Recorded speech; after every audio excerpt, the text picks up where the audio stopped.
My dear friends, there comes a time in every believer's life when questions become louder than answers. When the fog of uncertainty settles in, when prayers seem to rise but return without reply, when the soul cries out, "Lord, what do you want me to do?" And it is in those moments, not of chaos, but of calling, that God prepares to reveal His will. But let me tell you the truth. God does not show His will to the proud. He does not speak clearly to the self-centered or the half-committed. No, friend. God reveals His will to those who are completely surrendered, to those who have laid down their own will, to those who have stopped demanding and started kneeling, to those who have stopped saying, "Bless what I want to do," and have started saying, "Lord, have your way in me." You see, surrender is the soil where the seed of divine guidance grows. It's not found in the busy, in the ambitious, or the self-willed, but in the broken, the humble, the yielded. There are many who want to know God's will for their life, but they want to fit it into their own schedule. They want a word from God without changing their direction. They want the lamp without the fire. They want divine clarity without personal cost, but God is not a genie. He is God Almighty. He is not here to be consulted. He is here to be worshiped. His will is not a recommendation. His will is a holy command that flows from His perfect heart. So if He wants God to show you His will, the first step is not prayer, it is surrender. Let me ask you something today. Have you surrendered your life to God in a way that allows Him to redirect, reroute, and even ruin your plans if necessary? Have you said to the Lord, "Even if I don't like what you ask of me, I will still say yes"? Because until you reach that point of deep surrender, you are not yet ready to receive His divine instructions. God does not waste His voice on disobedient hearts. He looks for those who have given up the fight to control their own life and have laid their dreams, their timelines, their pride, their fears, and their desires on the altar. When Abraham placed Isaac on the altar, he wasn't just sacrificing a son. He was surrendering the very promise God had given him. And that is what complete surrender looks like. The willingness to lay down what even God has given you so you can receive what God truly wants for you. You want to know God's will? Don't chase signs, chase submission. Don't demand direction, develop devotion. Too many people say, "Lord, show me your will, and then I'll decide if I want to follow it." But the Lord responds, "No, surrender your life, and then I will show you." God's will is not a contract you review. It's a command you obey. And that command becomes clear only to those who say, "Yes, Lord," before they even know the assignment. Think of Saul of Tarsus. On the road to Damascus, this persecutor of Christians was thrown to the ground by a heavenly light. And what did he say? "Lord, what do you want me to do?" That was the question of surrender. And God answered him, not with a full roadmap, but with a first step. That's how God works. He gives direction one step at a time, not because He wants to hide things, but because He wants to teach you trust. But you will not take the first step if you haven't first surrendered your own way. So many Christians are frustrated, anxious, confused, not because God is silent, but because they are stubborn. They are trying to hear the voice of God through the noise of their own plans. They are not waiting on the Lord. They are negotiating with Him. They want His will, but only if it aligns with their dreams, their timing, and their comfort zone. But hear this, God's will often leads you away from comfort. It leads you into places that stretch your faith, that test your obedience, that strip away your pride. It is in those places of surrender that you discover what God has truly designed you for. You can't walk in God's will and hold on to your own will at the same time. One has to die, and the one that dies will determine the kind of life you live. Surrender is not weakness. Surrender is not giving up on life. Surrender is saying, Lord, I trust you more than I trust myself. When Jesus knelt in the Garden of Gethsemane, sweating drops of blood, he made the most powerful prayer of surrender the world has ever heard. Not my will, but yours be done. And it was in that moment that the greatest victory was won, not on the cross, but in the garden. Because the cross was just the result of surrender. The will of the Father was revealed to a Son who laid down his own. You may be asking today, why hasn't God spoken to me? Maybe the better question is, have I fully surrendered to him? Because God's voice flows freely in the riverbed of surrender. It is there you'll find clarity. It is there you'll receive instructions. It is there you will understand why certain things had to fall apart, why some people had to leave, why some doors had to close. Surrender is not just a one-time decision, it is a daily lifestyle. Every day you must get up and say, Lord, not my will, not my plans, not my agenda, but yours be done. That's when the Spirit begins to move in your life like never before. Many people think they are waiting on God, but really God is waiting on them to surrender, to repent, to trust. God doesn't show his will to make you feel spiritual. He shows his will so you can walk in it. And the first key to walking in it is letting go of everything that competes with it. Let go of fear. Let go of timelines. Let go of needing to understand every detail. Let go of the desire to always be in control. You will never know the joy of divine direction until you've tasted the peace of full surrender.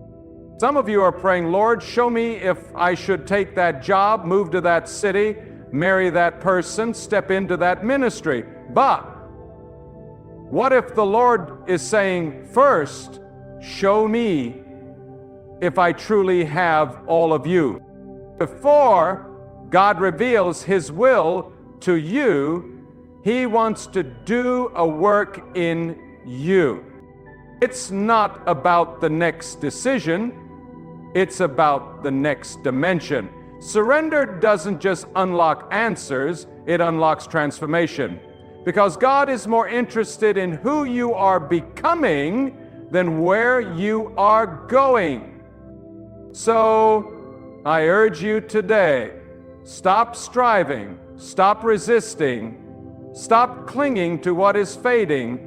Lay it all down. Your dreams, your fears, your pain, your pride, your past, your future.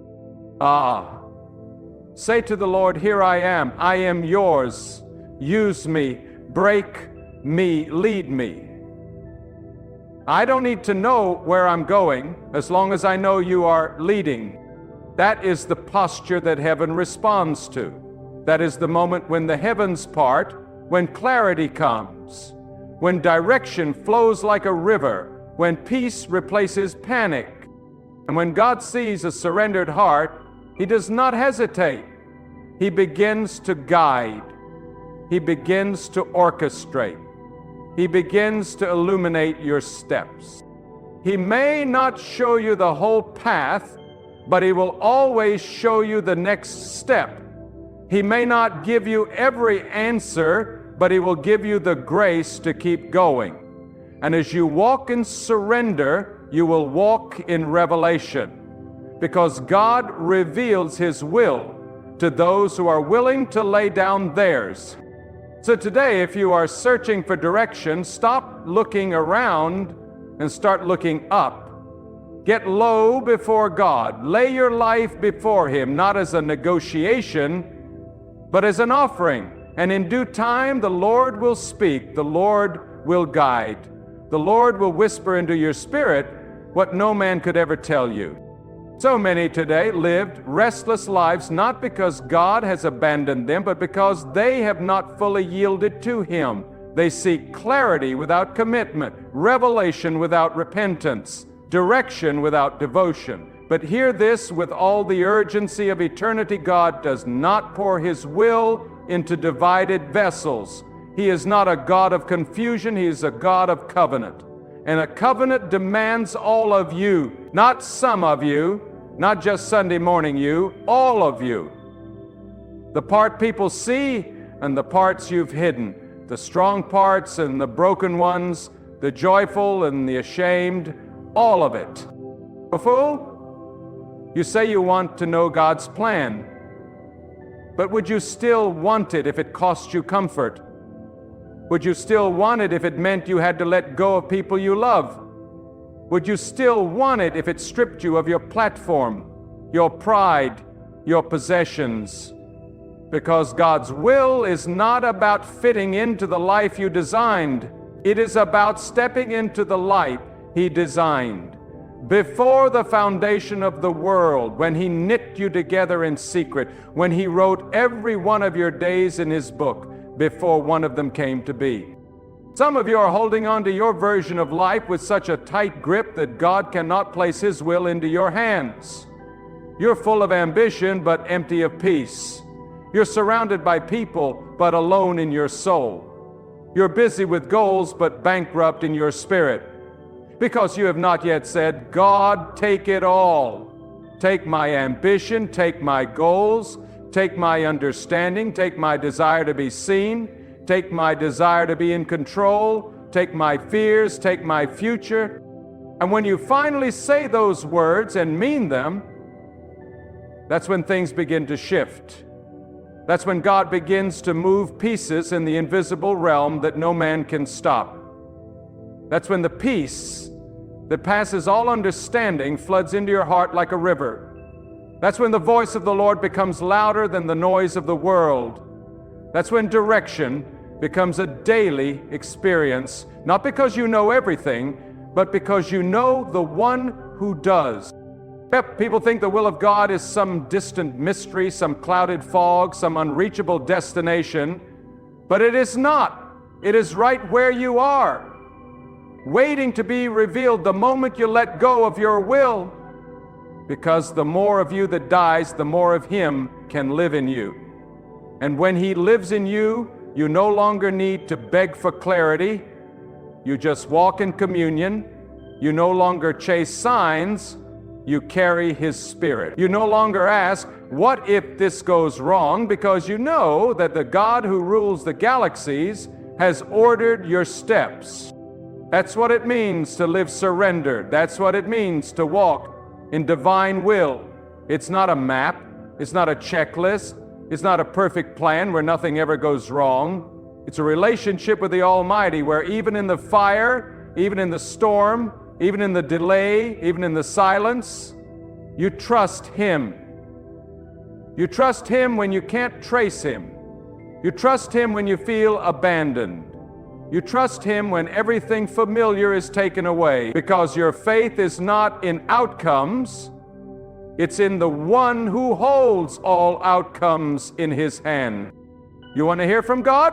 Then quiet the other voices, turn off the noise, mute the world, stop running to people for answers only God can give, stop asking social media for direction, stop consulting opinions and start bowing in prayer. The will of God is not revealed in the chaos, it is revealed in the secret place, in the stillness, in the sacred silence, in the place where no one else is looking, but heaven is watching. Too many believers live reactive lives. They jump from crisis to crisis, always asking, Lord, what should I do now?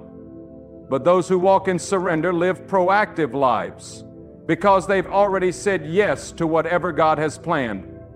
Their hearts are prepared, their spirits are positioned, their ears are tuned. They may not know the details, but they know the voice. They may not understand the season, but they understand the sovereignty. And let me tell you something powerful. When you surrender completely to God, you become dangerous to the kingdom of darkness. Because now you are a vessel that cannot be bought, a voice that cannot be silenced, a soldier who cannot be swayed by pressure or fear. You are no longer controlled by results, you are controlled by revelation. And that kind of life is unstoppable. That kind of life is fruitful. That kind of life is what God blesses. Do not think for a moment that surrender is weak. No, surrender is the birthplace of spiritual strength.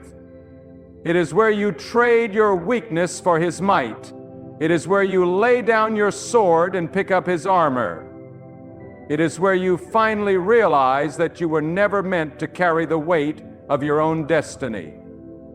You are not the author of your life. You are not the master of your fate. You are the servant of the Most High God, and servants do not question the will of the King. They follow it not out of fear, but out of love, not out of obligation, but out of adoration. Because once you've tasted the goodness of God, once you've seen what He can do with a surrendered life, you never want to go back. You never want to live on your own terms again. Some of you are one surrender away from breakthrough, one surrender away from peace, one surrender away from clarity, one surrender away from walking into the divine purpose God wrote for you before time began. But as long as you keep one hand on the wheel, as long as you keep one foot in the world, as long as you keep one eye on your backup plan, you'll stay stuck.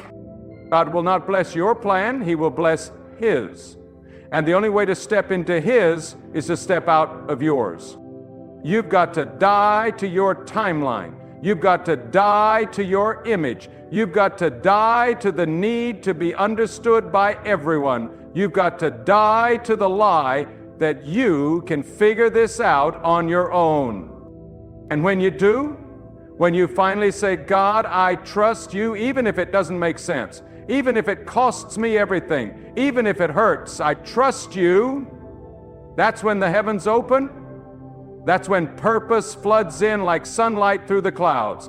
That's when you realize that you were never meant to live for the applause of man or the approval of this world. You were meant to live for the glory of the King. And the King reveals His will to those who kneel. There's no formula for hearing the voice of God, but there is a posture of surrender, a posture of humility, a posture of faith.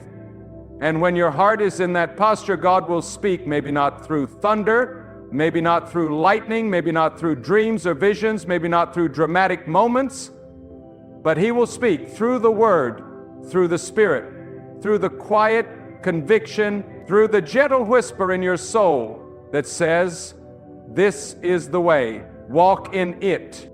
And when you follow that whisper, you will find yourself exactly where you were meant to be, not because you were perfect, but because you were surrendered. And that, dear friend, is the secret of those who walk in God's will. Not that they were smarter, not that they were more talented, not that they had more resources, but that they laid everything down at the feet of Jesus and said, I'm yours, lead me. And when He leads you, it's never in vain. It may not look the way you imagined. It may not come wrapped in comfort or convenience, but every step He ordains is saturated with purpose. There's not a moment wasted when you walk under the hand of God. Even detours become divine. Even delays become development. Even closed doors become redirection. The surrendered life walks in the assurance that nothing is accidental under the authority of the Almighty. Some of you are frustrated, not because God is silent, but because you're listening for the wrong voice. You're waiting for Him to speak to your flesh, but He speaks to your spirit. You're waiting for Him to confirm your desires, but He's calling you to crucify them. The will of God isn't found in the path of least resistance. It's found in the place of greatest obedience. If you're still chasing ease, you're not yet surrendered. If you're still clinging to predictability, you're not yet surrendered. And if you're still negotiating the terms, you're not yet surrendered. You cannot discover the will of God while sitting on the throne of your own heart. Oh, how many people ask for God's will with their lips but reject it with their lives. They say, Lord, guide me, while charting their own course. They pray, Lord, lead me, while dragging their idols into tomorrow. And then they wonder why things fall apart. They wonder why doors slam shut. They wonder why peace escapes them. It's because the Lord, in His mercy, will not let you flourish in your own rebellion. He loves you too much to bless your self-made kingdom. God's will is not about your comfort, it's about your calling. It's not about your plan, it's about His purpose. And His purpose always leads you to the cross before it leads you to the crown. He will strip away what's superficial so He can strengthen what's eternal.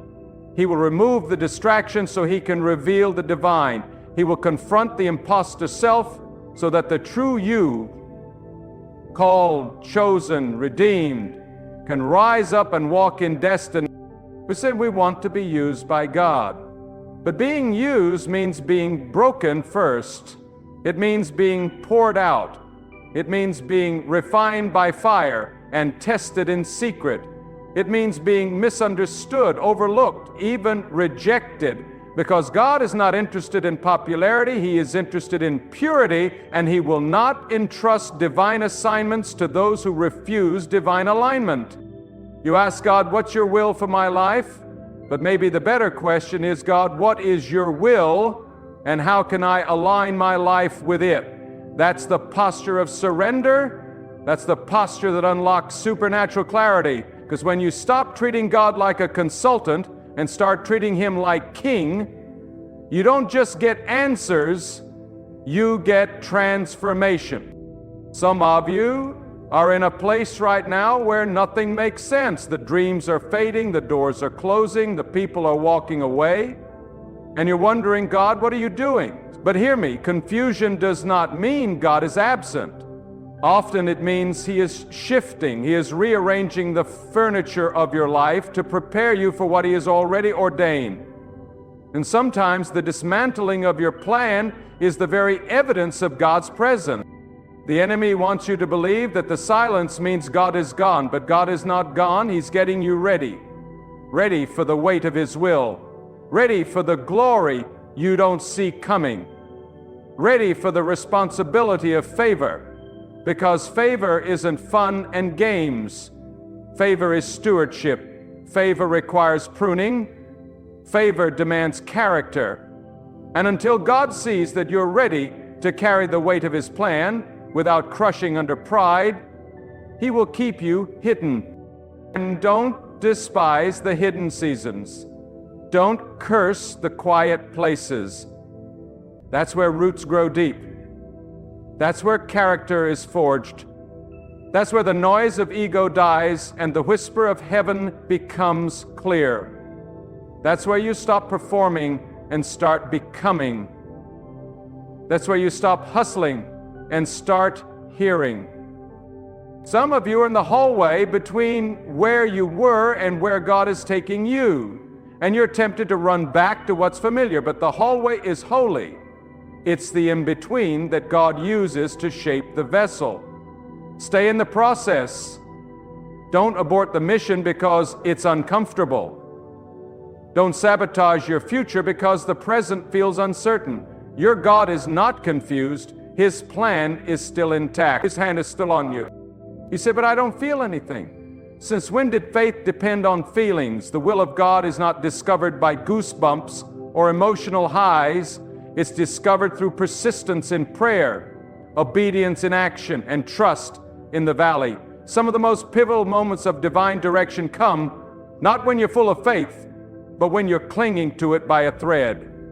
God doesn't need your strength to show His will. He just needs your surrender. You don't have to be perfect to walk in His will, but you do have to be available. You do have to be willing. You do have to say, here I am, Lord, send me. Break me, use me, lead me. That's when the floodgates open. That's when divine appointments align. That's when unexpected doors swing wide and divine connections show up out of nowhere. And don't think for a second that you're too late. Don't think your mistakes have canceled your mission. Don't think your detours have destroyed your destiny. You serve a God who redeems time, a God who restores years the locusts have eaten, a God who turns your failure into fuel and your weakness into witness. He's not looking for perfect people, He's looking for surrendered vessels, and if He finds that in you, there is no limit to what He can do through you. The enemy is terrified of a believer who is fully yielded, because once you lay your will at the altar, you become untouchable. You become a threat to every scheme of hell. You become the kind of person who shifts atmospheres just by showing up. You walk into rooms not looking for approval, but bringing authority, not because of who you are, but because of who He is in you. And once you've tasted that kind of life, you don't want anything else. Once you've walked in sync with the Spirit, no counterfeit can satisfy. Once you've heard the voice of God, no praise from man can compete. Once you've seen God's hand move in response to obedience, you'll never again settle for a life of compromise. So stop looking backward. Stop trying to make sense of everything. Stop delaying your surrender because of uncertainty. Trust the one who knows the end from the beginning. Trust the one who writes your story better than you ever could. Trust the one who formed you, called you, redeemed you. Your yes today may be the key that unlocks generations of impact. Your surrender today may open doors your grandchildren will walk through. Your obedience today may be the reason someone else meets Jesus tomorrow. God's will is bigger than your moment. It echoes into eternity. And when it's all said and done, when the spotlight fades, when the stage is empty, when the noise is gone, the only thing that will matter is this: did you follow His will? Did you lay it all down? Did you trust Him completely? That is the question heaven asks. That is the legacy that counts. And that is the life worth living. When God begins to move in your life, it may not look like movement to the natural eye. It may look like subtraction. It may feel like isolation. You may find yourself walking through valleys you never volunteered for, shedding layers you never planned to lose. But child of God, hear me now. The will of God will never leave you the same. You cannot remain who you were and step into what He has prepared. The call of God is a call to transformation. It is a death to the old self and a rising to the new. It is a stripping away of pride, ego, self-sufficiency, until Christ alone is your source. Some of you are standing in the middle of spiritual surgery. God is cutting away relationships that can't go where He's taking you. He's removing comforts that kept you spiritually stagnant. He's shaking foundations you once leaned on so you'll learn to lean solely on Him. And you're asking, why is this happening to me? But heaven is answering, because I love you too much to leave you unprepared for the assignment ahead. We want the crown, but we forget there's always a cross before it. We want the anointing, but we forget the oil only flows when the olive is crushed. We want the glory, but we forget that glory only rests where the flesh has been surrendered. God's will is not about making your life easy. It's about making your life holy. It's about molding you into a vessel that carries His presence with reverence, not with arrogance. His will is not a shortcut to success. It's a journey of sanctification. So don't misinterpret the silence. Don't curse the difficulty. Don't mistake pruning for punishment. God is not being cruel. He is being careful. He is shaping you with eternal vision. He sees what you cannot. He knows what lies ahead. And if you could see what He's protecting you from, what He's preparing you for, and what He's positioning you into, you would praise Him in the storm instead of questioning His goodness. You would shout in the fire instead of asking Him to remove it. There are places in God's will that you will only reach through pain. There are levels of authority you will only access through obedience. And there are blessings you will only unlock through brokenness. This is why the enemy wants you to tap out during the trial. He knows the trial is your training He knows that pressure is preparing you. He knows that when you finally surrender and walk in step with God's will, hell has no strategy to stop you. You see, God's will is not a destination. It's not a single moment. It's not a spotlight or a platform or a title. It's a lifestyle. It's the consistent daily choice to say, not my will, but yours be done. It's following when it doesn't make sense. It's obeying when no one claps. It's trusting when the promise seems far off. And it's worshiping when the tears won't stop falling. That's where God reveals himself. That's where the power of the Spirit flows, not in the shallow places of comfort, but in the deep waters of trust. And let me tell you something that may shock you. God will offend your mind to reveal your heart. He will lead you in ways that challenge your logic. He will ask you to forgive when it hurts, to give when it feels empty, to stay when it's easier to leave, to go when the path isn't clear. Why? Because he is not raising spiritual tourists, he's raising disciples. He's not building kingdoms of convenience, he's building lives that reflect his glory. God's will is not found in the echo of the crowd, but in the stillness of his voice. And his voice isn't always loud. Sometimes it's a whisper in the dark. Sometimes it's a peace in the middle of chaos. Sometimes it's a closed door that forces you to pivot. But it's always faithful. It's always intentional. It's always redemptive. And if you'll follow that voice, if you'll tune your spirit to it, he will take you to places you never imagined, use you in ways you never expected, and reveal himself to you in dimensions you've never known. Some of you have been praying, God, speak to me, and he's saying, I already have. Open my word. Obey my last instruction. Trust me in the silence. The will of God is not something you chase like a shadow. It's something you discern as you walk in intimacy with him. The closer you draw to Jesus, the clearer the path becomes. Because the will of God isn't about what you do, it's about who you become. It's about walking so closely with him that his desires become your desires, his priorities become your priorities, and his heart becomes your heart.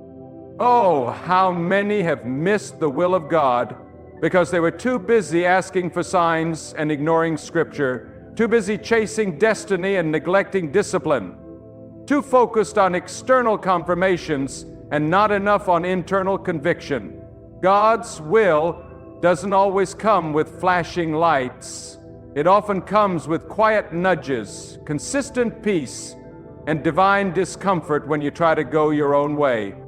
You are not born to live by trial and error. You are not created to wander aimlessly, guessing your way through life. You are designed to walk in divine order. And when you yield to that order, there is rest, there is clarity, there is provision, there is protection, but make no mistake, God's will cost you. It will cost your pride, it will cost your plans, it will cost your timelines, your reputation, your need to be in control. But what you gain in return cannot be measured in earthly terms. You gain peace that surpasses understanding. You gain strength that outlasts storms. You gain favor that no man can manufacture. And most of all, you gain intimacy with the one who holds it all. So I challenge you, lay it all down. Every agenda, every fear, every backup plan. Stop bargaining and start believing. Stop resisting and start responding. God's will is not just a better plan. It is the only plan that leads to life, joy, and eternal impact. And yet, even as I speak to you now, I know there are hearts wrestling in this very moment. Not with what I'm saying, but with what the Spirit is convicting. There are those who hear these words and feel the tension deep within their soul. The tug of war between what you've built and what God is breaking down. Between what you've planned and what God is asking.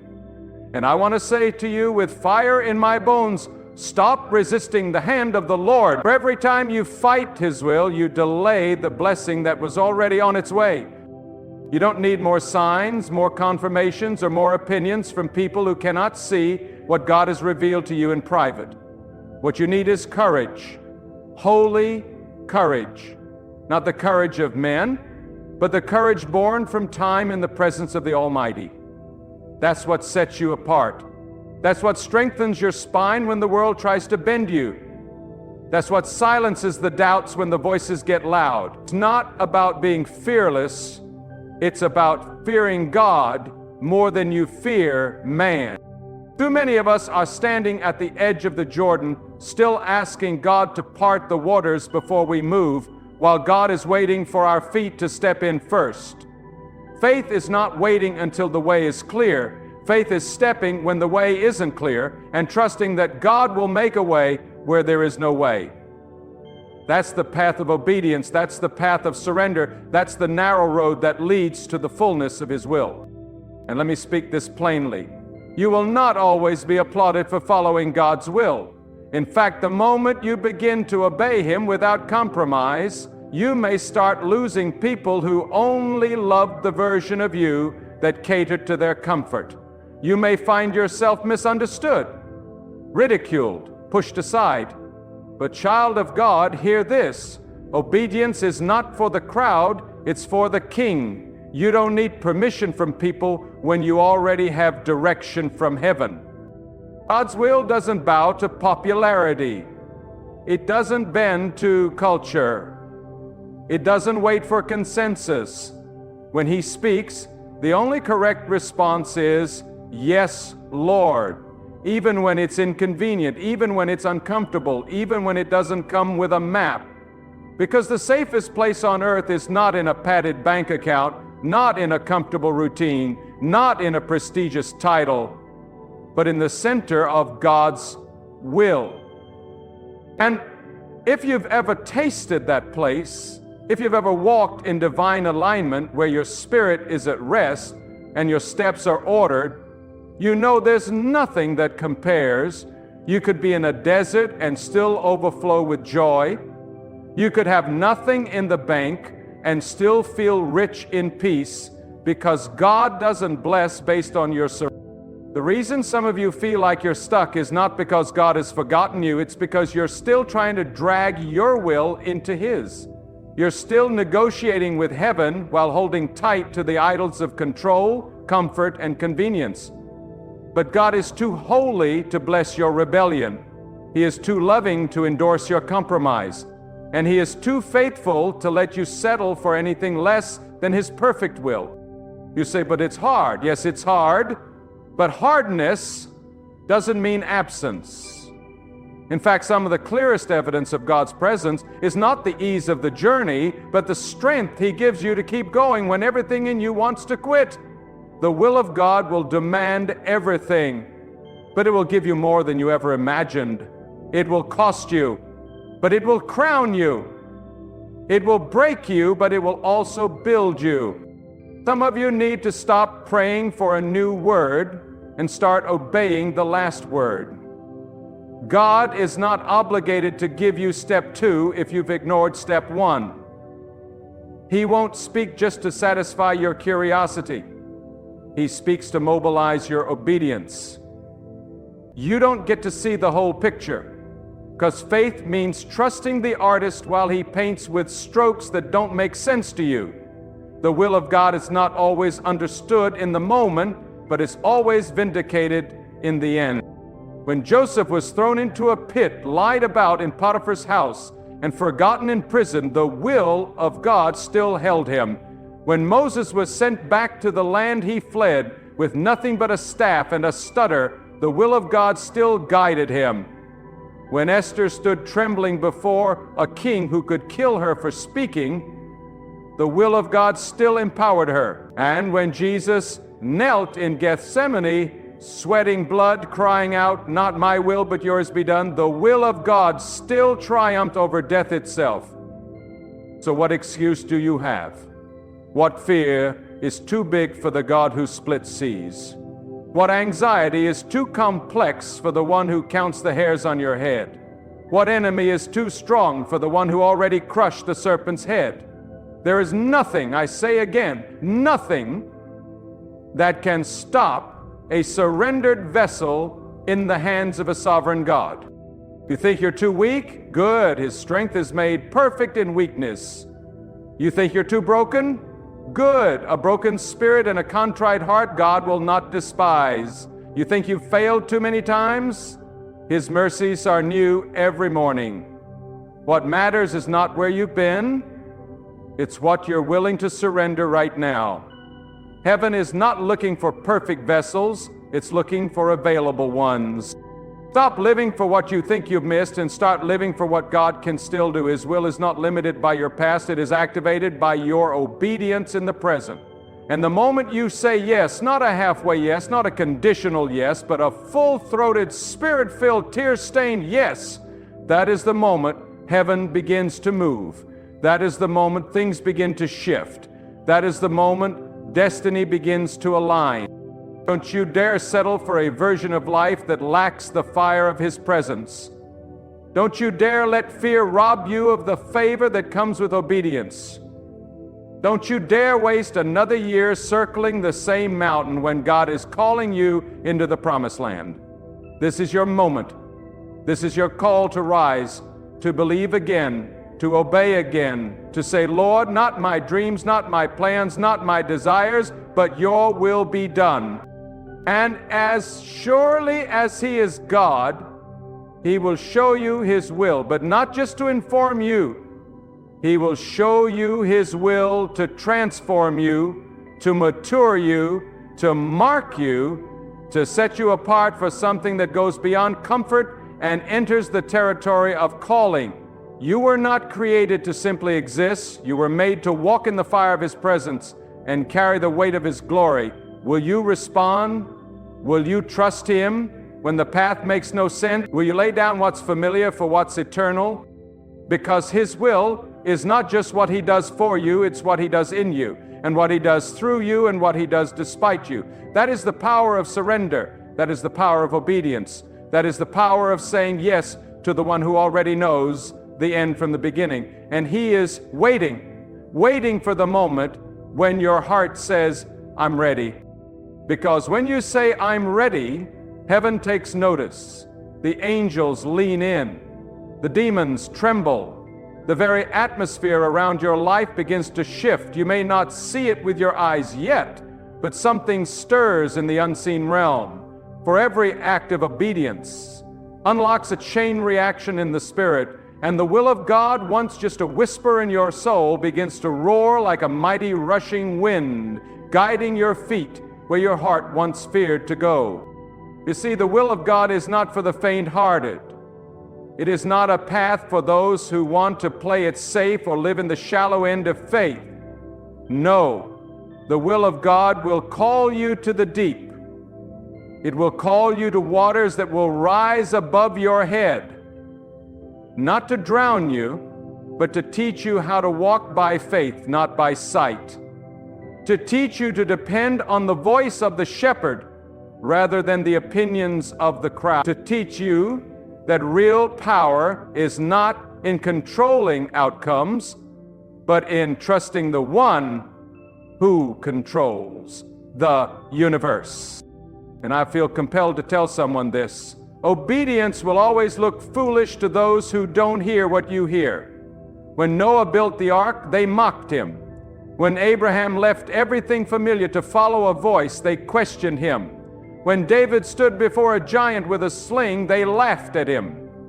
But what the world called foolish, God called faithful. And the will of God often shows up wrapped in things the world would never choose, because the foolishness of God is wiser than the wisdom of man. So let them laugh. Let them doubt. Let them question your motives and mock your journey. You are not called to explain yourself to those who refuse to seek Him. You are called to move with the cloud. You are called to follow the fire. You are called to walk in such holy confidence that when the world says, that's crazy, your soul says, but God said it. Because once you've heard God's voice, every other voice starts to lose its grip. Once you've felt His presence, you're ruined for the ordinary. Once you've tasted His will, you no longer crave the empty comforts of compromise. There's a fire in your bones, a holy ache in your spirit, and a divine urgency in your soul. You can't go back. You won't go back. You are a marked one, called, separated, sent. The will of God will not just affect your destiny. It will affect everything around you. Your relationships will change, your values will shift, your appetites will be altered. What once entertained you will now grieve you.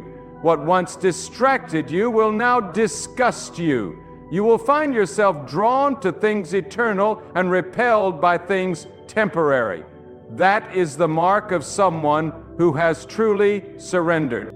So I say to you now, with the full weight of conviction and the fire of the Spirit burning in my bones, surrender, not halfway, not with conditions. Lay it all at His feet. Let the cry of your heart be, Thy will be done, Lord, not just in heaven, but in my life, in my choices, in my future, in my weakness, in my waiting, in my battles. Because when you truly surrender to His will, you are no longer living an ordinary life, you are living a supernatural one. You are no longer just surviving, you are walking in divine purpose. And though the road may be narrow and the cost may be great, the reward is eternal. The world may not understand you, but heaven will recognize you, hell will fear you, and your life will echo through eternity as a testimony that God still speaks, God still leads, and yes, God will show you His will. Let that be your legacy. Let that be your anthem. Let that be your life.